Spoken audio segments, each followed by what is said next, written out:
Hey everybody, and welcome back to another fun and exciting intermediate math class. Today we're going to be continuing in lesson 1.10. We didn't quite finish it last time, so let's just keep going in that lesson. This is going to be starting on page number 48, page 48 in your book.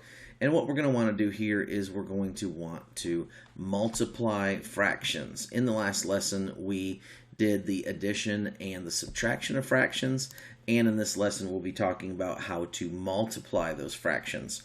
So if you'll take a look here, we basically have a fraction being multiplied by another fraction, 1/5 times 2/3. So what we want to do here is we want to take this, and kind of the key to multiplying fractions is to multiply the numerator times the numerator, and then we're going to multiply the denominator times the denominator.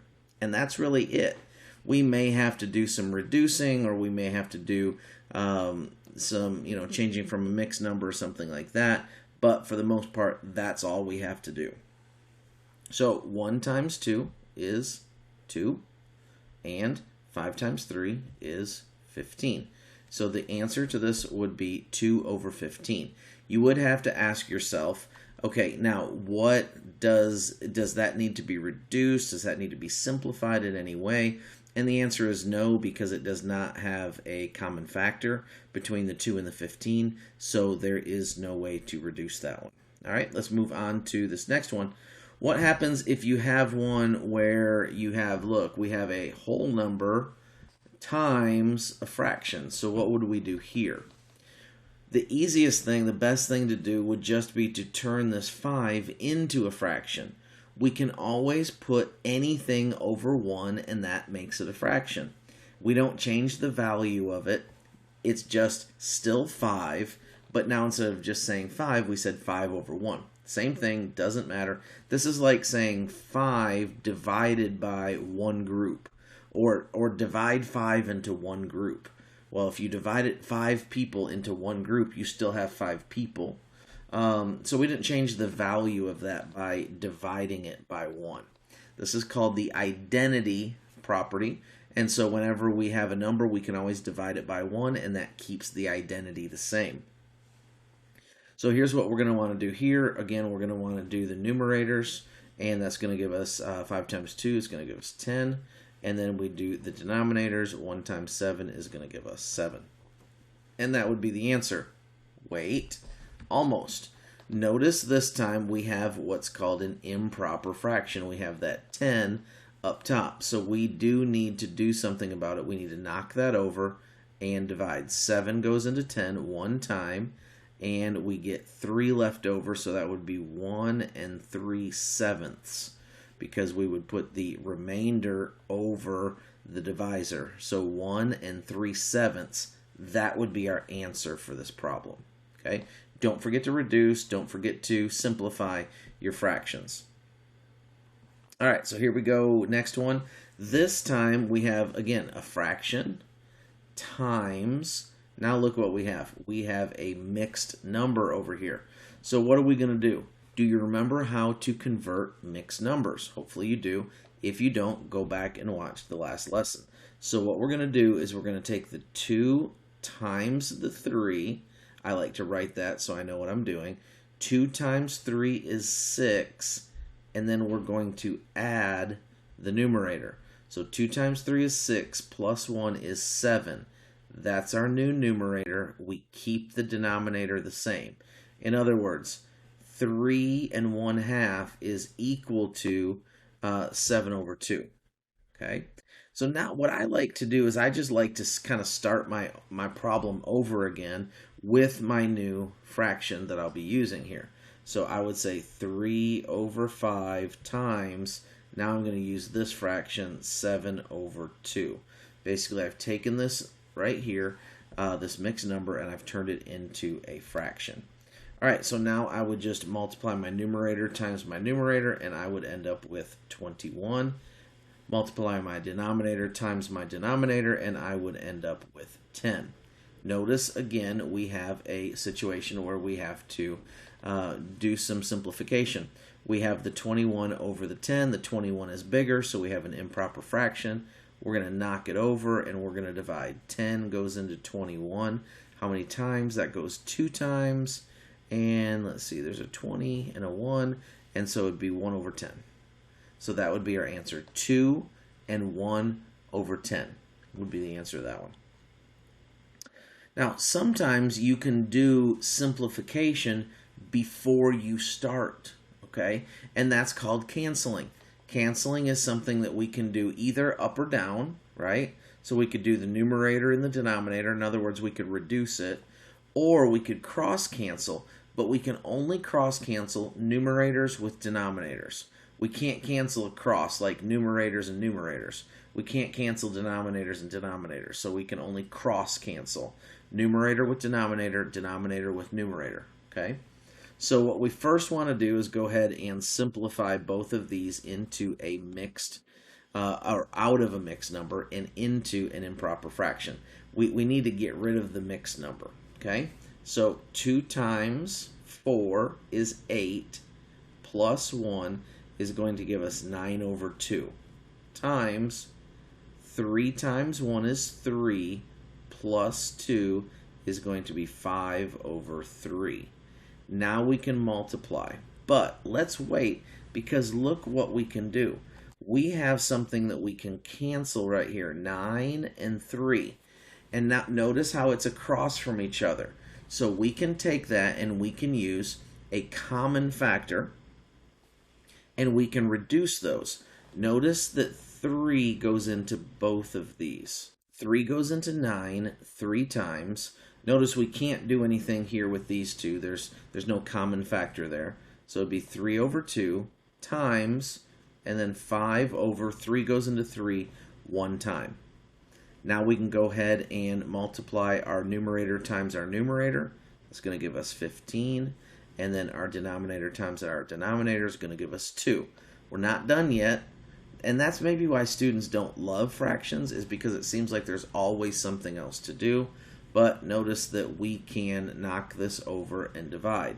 So we would go 15 divided by 2. That's going to go 7 times 14, and then we get 1/2 left over. So 7 and 1/2 would be the correct answer on that one. 7 and 1/2. All right, the next thing we want to talk about is dividing a fraction. So now this time, instead of multiplying, we're going to be dividing. It's really very similar to the same process, but there's a couple things we need to learn before we get into the process. The first thing is the word invert.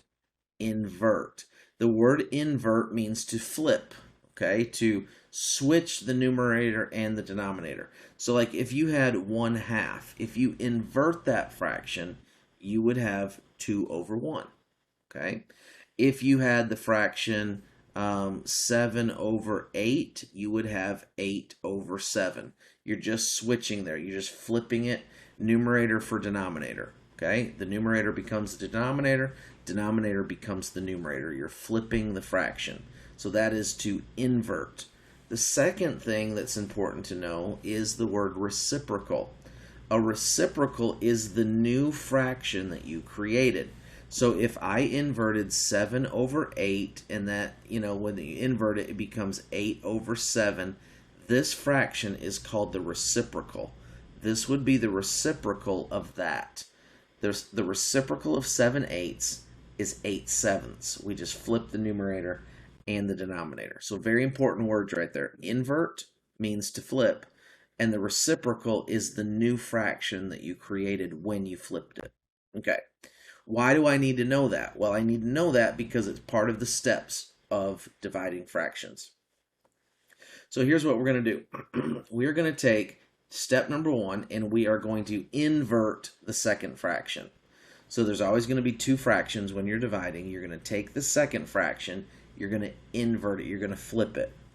Secondly, we're going to change the sign from divide to multiply. And then third, we're going to follow the rules for multiplication. All right, we'll come back to that. We'll go through those steps again in just a second.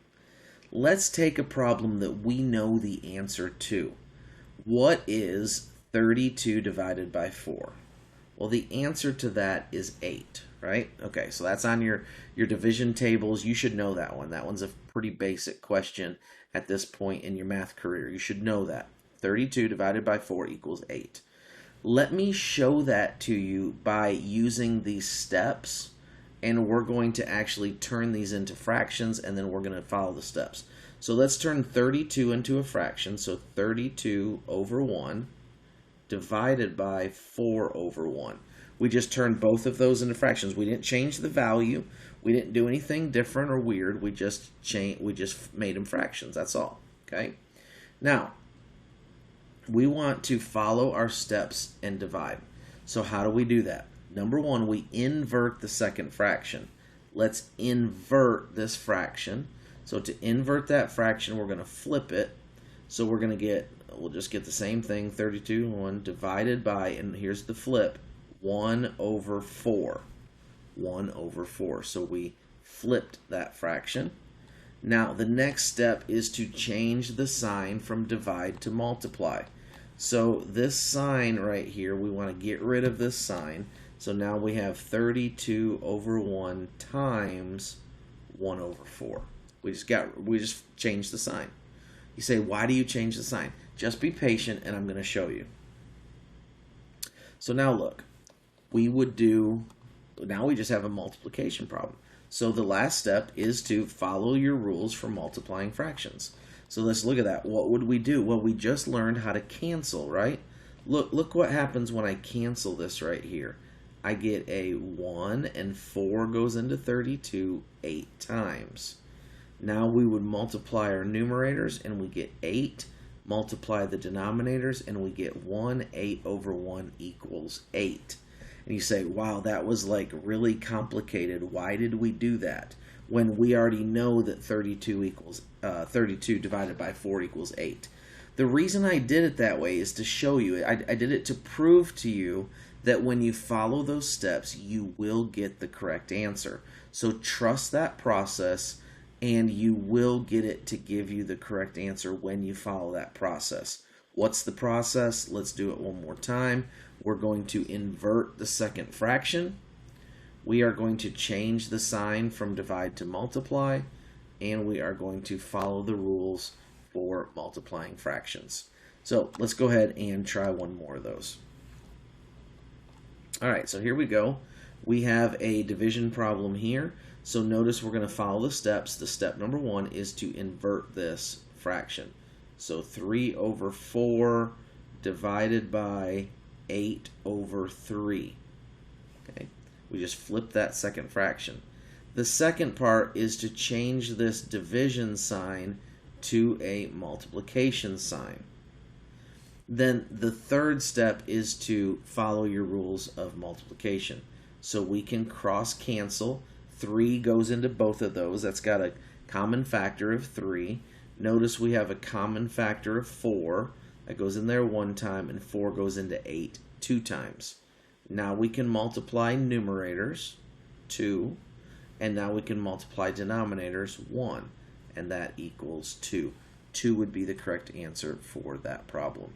Let's go ahead and do this problem. We want to, first of all, we have to convert these because these are mixed numbers. So let's convert these to improper fractions. We're going to go 5 times 6, and that would be 30, and then plus 2. That's going to be 32 over 5 divided by, and we're going to do 25 times 2, that's 50, plus 2 is 52 over 25. Always keep that bottom number the same. All right, now what we want to do is we want to go ahead and flip this right here. So we're going to get 32 over 5 divided by 25 over 52. Now we'll take that multiply sign and we'll change it to multiply. So we're just going to get rid of that, change to multiply, and now we can cross cancel. Notice that I have these numbers right here. I can go 1, and that goes into that 5 times. We can do this one by 2, so 2 goes into both of those. I don't know, maybe 4 does, maybe 6 does, but let's just try 2. We'll go with that and see what happens. And we would get from 32, we would get 16.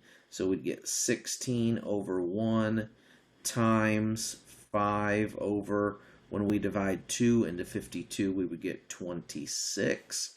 So we can go ahead and reduce that some more. So we go 2 into both of those. We're just kind of continuing our cross canceling. And we would get 2 goes into 16 8 times. So 8 over 1 times 5 over 2 goes into 26 13 times. All right, that's all that we can do there. So now we just have to multiply. So we would do 5 times 8 is going to give us 40 over 13. And that would be our answer, but you do notice, right, that this 40 is bigger than the 13. So we do need to go ahead and knock it over and divide. So we'll do 13 into 40. And that's going to go, let's see, 3 times. So 3 times 3 is 9. 3 times 1 is 39. Subtract, we get 1. So it's going to be 3, and 1 over 13 would be the final answer right there. Okay? All right, so that one's a little bit more complicated, but you just keep following the same process and you're going to get the correct answer. All right, last thing for this video is complex fractions. We want to just divide. Notice it says simply a division problem. That's all it is. It's just written a little bit different. So you're looking at this going, wait a second, what am I looking at? I'm looking at a fraction divided by another fraction. Here, just write it this way. 2 over 5, this is a division sign, divided by 6 over 20. That's all it is. Don't get scared by this, okay? This is just this. All you have to do is rewrite it, and you're back in business. You're back to your steps. Go ahead and flip those, and so we're going to get 2/5 when we flip. Then we'll change this times 20 over 6. We're going to do some cross canceling here. So 2 goes into 2 once, 2 goes into 6 3 times, 5 goes into 5 once, 5 goes into 24 times. 1 times 4 is 4, 1 times 3 is 3. That's kind of our answer, but notice the 4 is bigger than the 3, so we'll knock it down. So 3 goes into 4 one time, 3, 1, 1, and 1/3 would be your answer on that one. Okay? So those ones, complex fractions, aren't really that complex. They are just division problems. So just go ahead and set them up just like you would a regular division problem, and go ahead and work it just like you would the steps of division. Okay? I know, kind of a lot there, but I think most of you probably know that process, but it's good to review it and it's good to practice it. So if you get stuck on one of these as you're practicing, just go ahead and scroll the video back, watch it again, make sure you understand this process as you go forward, okay? That's all I got for you. Hope you have a good one. Bye-bye.